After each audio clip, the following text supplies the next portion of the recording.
Un week-end pas comme les autres à Lubumbashi. La ville était ce samedi dans un état de vive effervescence. Sur les grandes artères, c'était la ruée vers l'aéroport international de Luano. L'événement, c'est l'arrivée dans les minutes qui suivent du président de la République. Des membres du gouvernement, ceux du cabinet du chef de l'État et toute la notabilité locale, conduite par le gouverneur de province ainsi que les forces vives, amassées au tarmac, ont salué le chef de l'État, accompagné de la distinguée première dame, à leur descente d'avion.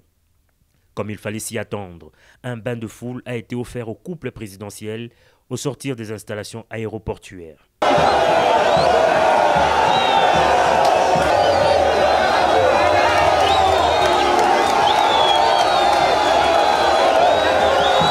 Cette procession se poursuivit jusqu'à la place de la Poste, noire de monde. C'est ici que le premier citoyen du pays s'est adressé aux Louchoises et Louchois. Introduit par le gouverneur de province Jacques Kaboula, le chef de l'État Félix-Antoine Tshisekedi Tshilombo a avant tout remercié la population pour l'accueil chaleureux. Il a ensuite rappelé et déroulé ces 6 engagements majeurs qui forment le contrat qu'il a conclu avec les Congolais. Au milieu de son meeting, il est interrompu par la population favorable à une révision ou un changement de la Constitution, lui demandant par ailleurs d'aborder cette question.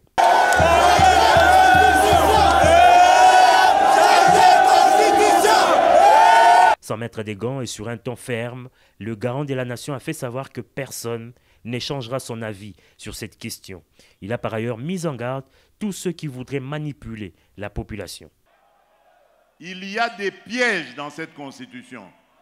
Et les guerres qui s'en sont suivies, la fameuse guerre du CNDP, la guerre du M23 d'hier et d'aujourd'hui, rentrent dans ce cadre de ce que vous avez vu dans cette constitution à l'article 217.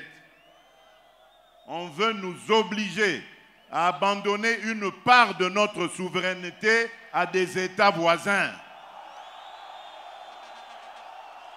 Et on nous dit que nous n'avons pas le droit de revoir ça.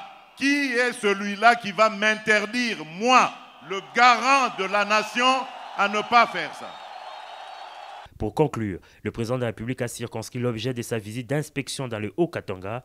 Il devra lancer ce dimanche 17 novembre à Kipushi la production des zinc à la mine de Kiko, Kipushi Corporation, et l'inauguration lundi à Lubumbashi du nouveau siège de l'Assemblée provinciale du Haut-Katanga.